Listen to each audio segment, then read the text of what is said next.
क्या ये रिलायंस के इतने गुलाम बन चुके हैं भारतीय जनता पार्टी के नेता? स्वागत है आप सभी का न्यूज़ 21 टीवी एवं पॉजिटिव न्यूज़ में। मैं आपके साथ योगेश शर्मा। आज पलवल गतपुरी टोल को लेकर आज पलवल रेस्ट हाउस में एक बैठक की गई है, जिसमें काफ़ी नेता और पार्षद भी मौजूद रहे। बात करते हैं क्या मेन मुद्दे रहे इस बैठक को लेकर, और इसी को लेकर आज हमारे साथ मौजूद हैं पूर्व विधायक पूर्व मंत्री करण लाल जी, और इनसे बात करते हैं क्या इस बैठक में मेन मुद्दे रहे। जी मंत्री जी, स्वागत है आपका। जी, आपका बहुत धन्यवाद। मंत्री जी, ये बैठक जो की गई है आज पलवल रेस्ट हाउस में, मेन मुद्दे क्या रहे?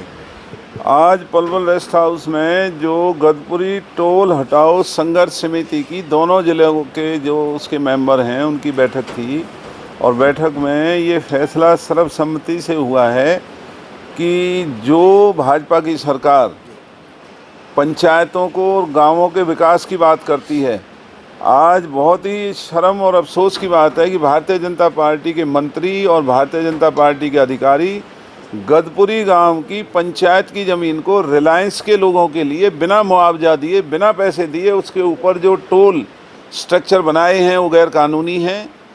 इसलिए आने वाली 15 तारीख को गतपुरी गांव तमाम इलाके के 36 बिरादरी के लोगों को आह्वान कर रहा है। एक पंचायत की मार्फत यहाँ आयोजन गतपुरी टोल पर होने जा रहा है कि कैसा कानून इस देश में चल रहा है कि सरकारें ही पंचायतों की ज़मीनों पर कब्जा कर रही हैं और सरकारें रिलायंस का एजेंट बनके, रिलायंस का गुलाम बनके भारतीय जनता पार्टी के नेता रिलायंस की भाषा बोल रहे हैं।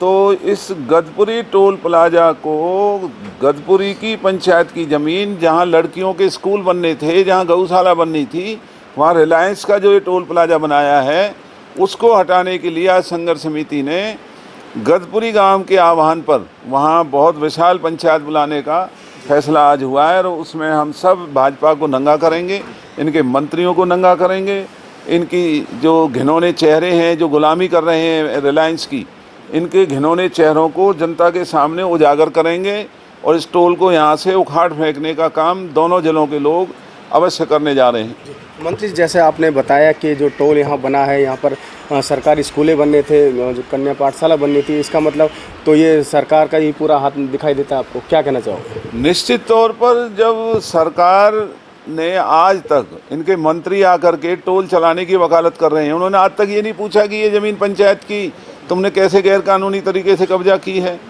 क्यों नहीं इनको पैसा दिया, क्यों नहीं इनको मुआवजा दिया, क्यों नहीं गांव से पूछा। क्या ये रिलायंस के इतने गुलाम बन चुके हैं भारतीय जनता पार्टी के नेता कि हमारे इलाके के गांवों को बर्बाद करके रिलायंस की कंपनी को, यहाँ पब्लिक को लुटवाने के लिए हमारी धरती पर गैरकानूनी तरीके से यहाँ पर टोल बनाए जा रहे हैं? मंत्री जी, हम बात करें एलिवेटेड फ्लाईओवर को भी लेके, जैसे कि टोल की बात कर लें, टोल बताया गया, सरकार ने बोला कि 60 किलोमीटर के दायरे में कोई टोल नहीं होगा, लेकिन ये टोल 60 किलोमीटर के दायरे में आ रहा है। इस बात को लेके क्या कहना चाहोगे? वो सारे कानूनी पहलू हमने निकाले हुए हैं। जो NH एक्ट है वो साफ तौर पर ये कहता है कि 60 किलोमीटर तक कोई भी टोल नहीं लगाया जा सकता। तो ये 60 किलोमीटर से 15 किलोमीटर पहले ही टोल यहाँ पर बनाया जा रहा है।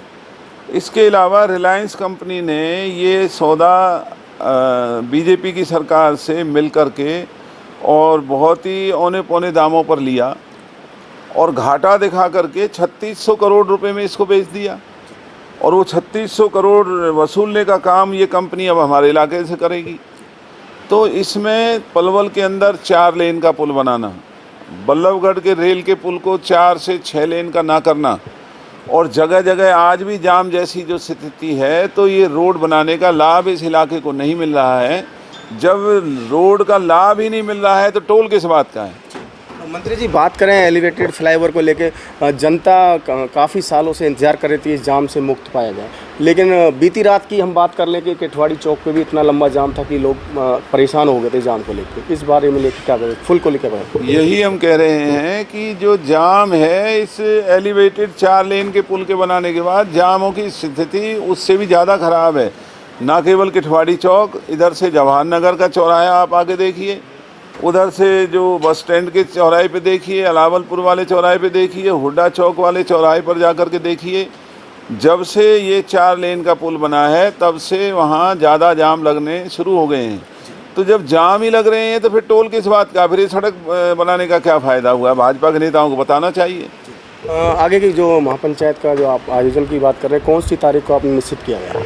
ये मैंने निश्चित नहीं किया, हमारी संघर्ष समिति की मौजूदगी में गदपुरी गांव के लोगों ने ये फैसला किया है कि वो आने वाली 15 तारीख को टोल वाली जगह पर ही पंचायत करेंगे कि हमें बिना मुआवजा दिए, हमें बिना पैसा दिए जिस ज़मीन पर लड़कियों के स्कूल बनने थे, जिस ज़मीन पर गौशाला चलनी थी, भाजपा की सरकार उनके ऊपर रिलायंस का कब्जा करा करके गैरकानूनी तरीके से जो टोल स्ट्रक्चर बने हैं ये क्यों बनाए गए हैं, तो उनके बारे में भाजपा को नंगा करेंगे। पंचायत के जरिए बताएंगे कि जब पंचायत की ज़मीन पर भी रिलायंस कब्जा कर रहा है और सरकार इलाके को ना बचा करके रिलायत कर रही है, तो ऐसी सरकार को लानत है।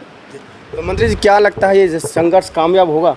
100% ये संघर्ष इतना कामयाब होगा कि हम भाजपा के इन मंत्रियों को, अधिकारियों को जेलों में भेजने का, अदालत का दरवाज़ा खटखटाएंगे। हमारे पास सारे वो दस्तावेज और कागज़ आ चुके हैं जो ये साबित करते हैं कि इस 6 लेन प्रोजेक्ट को बनाने में कितना बड़ा घोटाला, कितना बड़ा भ्रष्टाचार भाजपा के नेताओं ने किया है। और भाजपा के नेता कंपनियों से पैसा वसूल रहे हैं, भाजपा के कार्यकर्ताओं को टोल वसूलने का ठेका दिया जा रहा है। जितने टोल के ठेके हैं वो भाजपा के कार्यकर्ता हैं, तो ये तो फिर भाजपा सरकार ना हो करके एक टोल चलाने वाली कंपनी बन चुकी है और अपने कार्यकर्ताओं से इस इलाके को असामाजिक तत्वों को इकट्ठा करके और पुलिस के जरिए इलाके के लोगों को लुटवाने का काम करने का साजिश हो रहा है। भाजपा सरकार के लिए कोई मैसेज देना चाहते हैं आप? कोई भाजपा सरकार को शर्मिंदगी देने का मैं वो कर रहा हूँ कि लोगों को बचाने की बजाय रिलायंस की गुलामी करना छोड़ दो, इन लोगों को बचाओ। जो इलाका आज बेरोज़गारी में, महंगाई में, किसान मजदूर जो बिना काम के बैठे हुए हैं और बिजली आती नहीं है, बिजली के छापे मारे जा रहे हैं, जो बर्बादी ये भाजपा की सरकार कर रही है, इन्हें होश में आना चाहिए और लोगों को बचाने के लिए रिलायंस को छोड़ करके लोगों की वकालत करनी चाहिए। बहुत बहुत धन्यवाद। हाँ, तो ये थे हमारे साथ पूर्व विधायक सिंह दलाल और इन्होंने बताया है विस्तार से कि जो पंचायत होनी है 15 मई की तारीख रखी गई है। और विस्तार से आपने सुना, दलाल साहब ने बताया कि किस तरीके से भाजपा सरकार टोल चलाने का काम कर रही है। आपको प्रोग्राम अच्छा लगे तो शेयर जरूर करें। धन्यवाद।